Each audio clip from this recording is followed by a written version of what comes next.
Assalamualaikum warahmatullahi wabarakatuh.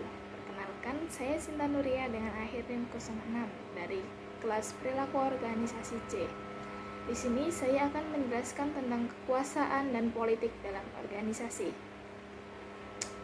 Kekuasaan dalam organisasi dapat diartikan sebagai kemampuan seseorang atau kelompok untuk mempengaruhi perilaku, sikap, pola pikir, serta keputusan pihak lain agar selaras dengan tujuan yang ingin dicapai.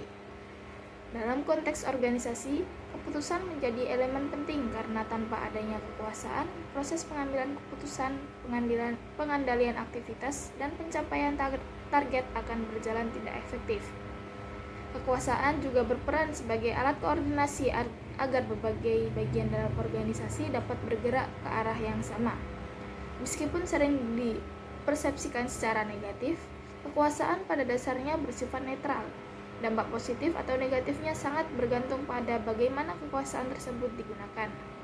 Kekuasaan yang dijalankan secara etis dapat menciptakan ketertiban, kejelasan, serta efisiensi kerja. Sebaliknya, penyalahgunaan kekuasaan dapat memicu konflik, ketidakadilan, dan menurunnya kepercayaan antar anggota organisasi. Kepemimpinan berkaitan erat dengan kekuasaan, namun keduanya memiliki penekanan yang berbeda. Kepemimpinan adalah kemampuan untuk mempengaruhi dan mengarahkan anggota organisasi secara sukarela melalui visi, teladan, nilai, dan komunikasi yang efektif.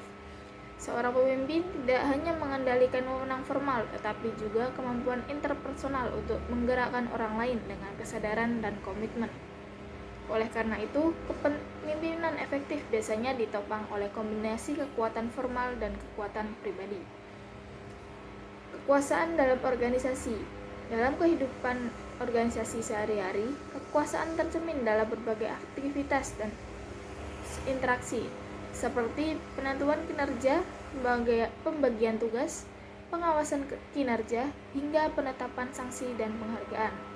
Setiap individu dalam organisasi pada tingkat tertentu memiliki kekuasaan meskipun skalanya berbeda-beda. Hal ini menunjukkan bahwa kekuasaan tidak hanya dimiliki oleh pimpinan puncak, tapi juga dapat muncul pada level menengah maupun operasional. Kekuasaan berfungsi sebagai sarana untuk mempengaruhi perilaku orang lain agar bertindak sesuai dengan peran dan tanggung jawab yang telah ditetapkan. Jika digunakan secara tepat, kekuasaan akan meningkatkan disiplin, mempercepat proses kerja, dan menjaga stabilitas organisasi. Oleh karena itu, pemahaman yang baik mengenai konsep kekuasaan sangat penting agar penggunaannya tidak menyimpang dari nilai norma tujuan organisasi. Jenis-jenis kekuasaan dalam organisasi dapat dibedakan menjadi beberapa jenis utama yang saling melengkapi. Yang pertama, kekuasaan formal, yaitu berasal dari posisi atau jabatan resmi dalam struktur organisasi. Individu yang menduduki jabatan tertentu memiliki hak dan wewenang untuk memberi perintah, membuat keputusan, serta mengawasi bawahan. Kekuasaan ini bersifat legal dan diakui secara struktural, sehingga kepatuhannya biasanya muncul karena adanya aturan dan sistem organisasi. Yang kedua, kekuasaan pribadi. Kekuasaan pribadi bersumber dari kekuasaan internal individu seperti keahlian, pengalaman, kecerdasan, dan kepribadian yang kuat. Orang lain cenderung mengikuti individu dengan kekuasaan pribadi karena rasa hormat dan kepercayaan, bukan semata-mata karena jabatan. Kekuasaan ini seringkali lebih efektif dalam jangka panjang karena didasarkan pada hubungan yang bersifat sukarela. Yang ketiga, ada kekuasaan karisma, yaitu muncul dari daya tarik pribadi, karisma, dan hubungan interpersonal yang baik. Individu dengan kekuasaan ini dijadikan panutan karena sikap atau nilai dan gaya kepemimpinannya. Pengaruh yang muncul biasanya bersifat emosional dan sangat bergantung pada kualitas hubungan antara pemimpin dan pengikutnya. Taktik kekuasaan dalam organisasi.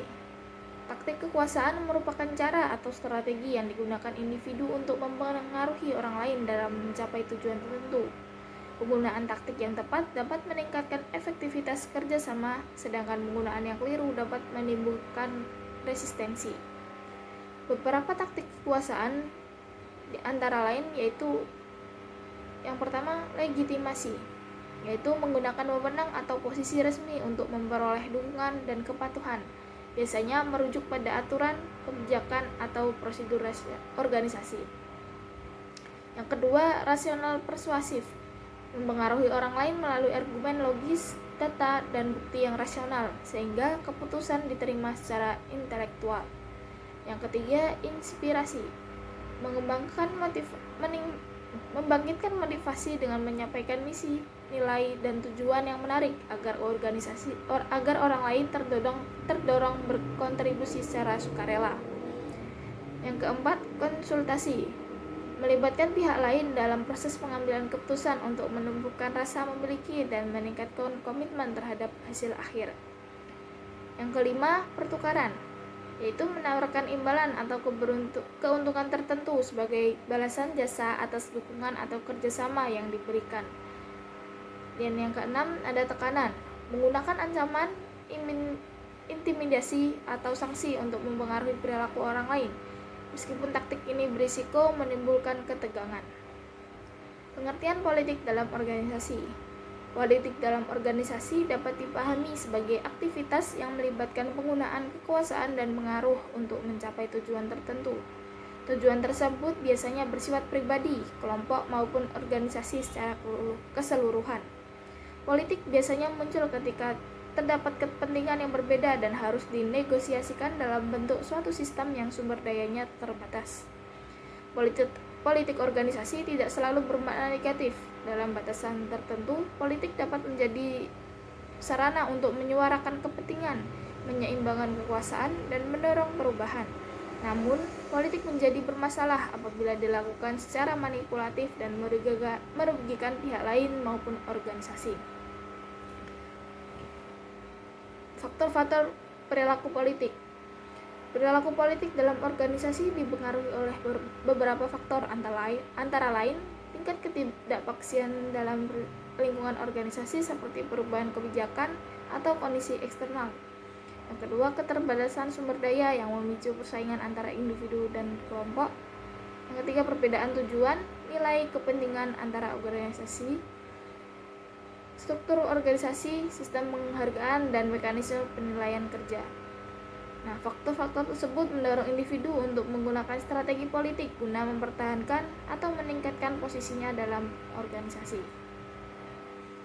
Bentuk-bentuk perilaku politik. Yang pertama, lobbying, yaitu upaya mempengaruhi pengambilan keputusan melalui pendekatan langsung dan komunikasi personal. Yang kedua, membentuk koalisi, yaitu mengelompokkan individu dengan kepentingan yang sama untuk memperkuat posisi tawar dan mempengaruhi.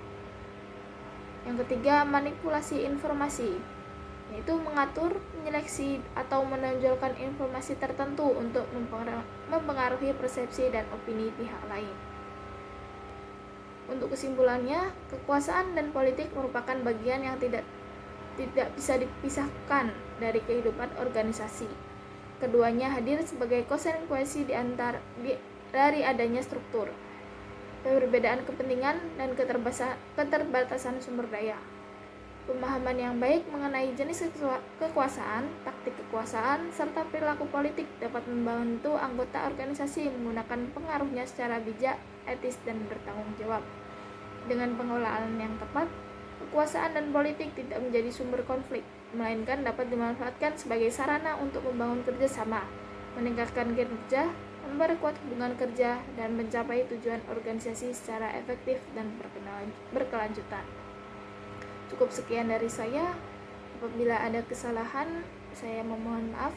Wassalamualaikum warahmatullahi wabarakatuh.